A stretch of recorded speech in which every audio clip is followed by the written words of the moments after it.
Hello பீபர்ஸ், welcome to filmi craft. நான் உங்கள் அருண். இந்த எபிசோட நம்ம பார்க்க போகிறது மிகப்பெரிய எதிர்பார்ப்புக்கு மத்தியில் ஜியோ ஹாட் ஸ்டாரில் இப்போ வெளியாகிருக்கிற முத்து என்கிற காட்டான். இந்த சீரீஸுடைய கதை என்ன அப்படின்னு பார்த்தீங்கன்னா, பெரிய வீரன்பட்டி அப்படின்னு சொல்லி ஒரு ஊர், அந்த ஊரில் ஒரு போலீஸ் ஸ்டேஷன் இருக்குது. ஆனால் கடந்த 2-3 வருஷமாகவே எந்த ஒரு கேஸுமே அங்கே ஃபைல் ஆகலை. அப்புறம் யாருமே இல்லாத கடைக்கு யாருக்கிட்டே ஏற்றிக்கிட்டு இருக்கீங்க அப்படிங்கிற மாதிரி டிபார்ட்மெண்ட்டில் இருந்தே எப்போ அந்த ஸ்டேஷனை க்ளோஸ் பண்ணுங்கள், எல்லாம் டவுனில் வந்து இங்கே இருக்க ஸ்டேஷனில் வந்து ஜாயின் பண்ணிக்கோங்க அப்படிங்கிற லெவலில் எல்லாரும் ஒரு டிசிஷன் எடுத்துகிட்டு முடிவு பண்ணிட்டு உட்காந்துருக்காங்க டிபார்ட்மெண்ட்டில்.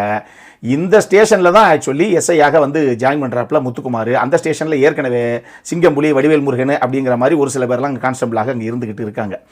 இப்படி ஐயோ ஸ்டேஷனே க்ளோஸ் பண்ணிட்டு எல்லாம் டவுனுக்கு போகிறோமா அப்படின்னு எல்லாம் நினச்சிக்கிட்டு இருக்க அப்படி ஒரு தருணத்தில் திடீர்னு ஊருக்குள்ள வெட்டப்பட்ட நிலைமையில் ஒரு தலை மட்டும் கிடைக்குது.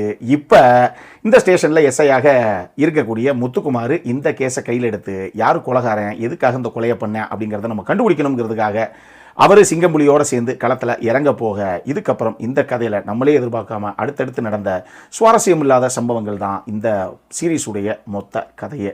இந்த சீரீஸை பொறுத்தளவுக்கு இதை மணிகண்டன், பி அஜித்குமார், எல்ஏ ராஜ்குமார் அப்படிங்கிற 3 பேர் சேர்ந்து எழுதி இதை மணிகண்டனும் பி அஜித்குமாரும் சேர்ந்து இயக்கியிருக்காங்க.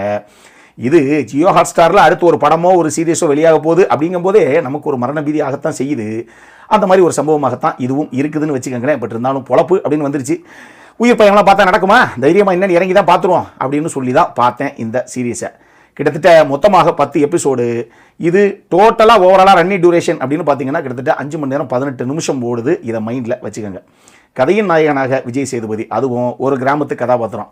ஸோ அந்த கதாபாத்திரத்துக்கு அலட்டிக்காமல் ரொம்ப நேச்சுரலாக பர்ஃபார்மன்ஸில் ஃப்ளோவாக என்ன பண்ண முடியுமோ அந்த மாதிரி நேர்த்தியாக நீட்டாக தேவையான விஷயத்தை அவர் பண்ணியிருக்காரு. அவருக்கு அடுத்துங்கிறத விட அவரை விட அப்படின்னு சொல்லணும். அந்தளவுக்கு ஃப்ரேம் டு ஃப்ரேம் உள்ளே இருக்கக்கூடிய 2 ஆர்டிஸ்ட் யார் அப்படின்னா, ஒன்று எஸ்ஐயாக வரக்கூடிய முத்துக்குமார், இன்னொன்று நம்ம சிங்கம்புலி. இந்த 2 பேரும் அவங்கவங்க எடுத்துக்கிட்ட கதாபாத்திரத்துக்கு என்ன தேவையோ அதை நீட்டாக கொண்டு வந்திருக்காங்க. இந்த 3 கதாபாத்திரங்களை தூக்கி வச்சிங்க அப்படின்னா, வடிவேல் முருகன், விஜே பார்வதி, மிலின் சோமன், சுதீப் நாயர், பாலாஜி சக்திவேலு, ரிஷா ஜேக்கப்ஸு, அபிநக்ஷத்ரா அப்படின்னு சொல்லி இன்னும் சொல்லிட்டு போகலாம். அடேங்கப்பா ஊருப்பட்ட கேரக்டர் இருக்குது. எல்லா சப்போர்ட்டிங் கேஸ்ட்லையுமே எல்லா ஆர்டிஸ்ட்டும் அவங்கவங்க எடுத்துக்கிட்ட கதாபாத்திரத்துக்கு என்ன தேவையோ அதை நீட்டாக கொண்டு வந்திருக்காங்க. சண்முக சுந்தரமும் சரி, மது நீலகண்டனும் சரி, 2 சினிமோட்டோகிராஃபர்ஸ் 2 பேருமே ரொம்ப ராவாகவே காட்சிகளை பதிவு பண்ணியிருக்காங்க. ராஜேஷ் முருகேசனுடைய பேக்ரவுண்ட் ஸ்கோரிங்கும் சரி, இந்த கதைக்கு ஒரு சில இடங்களில் தேவையான அந்த ஒரு ஃபீலை கொடுக்கத்தான் செய்யுது அப்படின்னு நான் சொல்லுவேன்.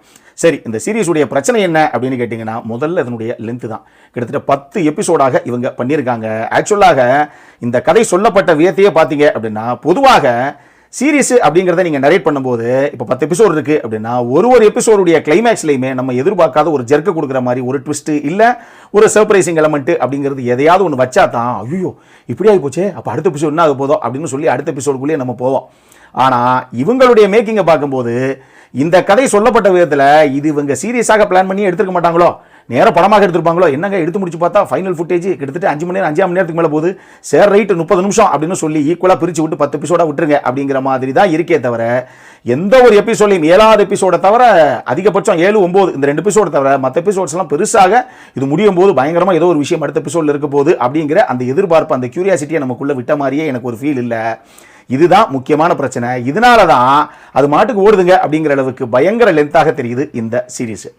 இன்னொரு பக்கம் வில்லன் கதாபாத்திரம் எப்பயுமே பவர்ஃபுல்லாக ஒரு படங்கள்லையோ இல்லை வந்து சீரியஸ்லையோ இருக்கணும். இதில் மிலின் சோமன் ஆகட்டும், சுதீப் நாயர் ஆகட்டும், இவங்க 2 பேருடைய கேரக்டர்லாம் கிட்டத்தட்ட உப்புக்கு சப்பானி மாதிரி தான் இருக்கே தவிர, ஈவன் மிலின் சோமனுக்கும் விஜய் சேதுபதிக்கும் இடையில் இருக்கக்கூடிய அந்த ரிலேஷன்ஷிப்பே கூட இவங்க பெருசாக நம்ம எக்ஸ்ப்ளோர் பண்ணவே கிடையாதோ. இதனாலேயே நமக்கு போதுடா டேய் அண்ணனுக்கு ஒன்றா இன்னைக்கு செய்கிறான்டா இவன் அப்படிங்கிற மாதிரி விஜய் சேதுபதி செஞ்சு விட்டுறணும் அப்படிங்கிற அந்த ஒரு ஃபீலு, அந்த ஒரு இம்பேக்ட், அந்த ஒரு எமோஷனல் கனெக்ட் அப்படிங்கிறதும் நமக்கு பெருசாக இல்லாமல் போயிருச்சோ அப்படிங்கிற மாதிரி எனக்கு ஒரு ஃபீல்.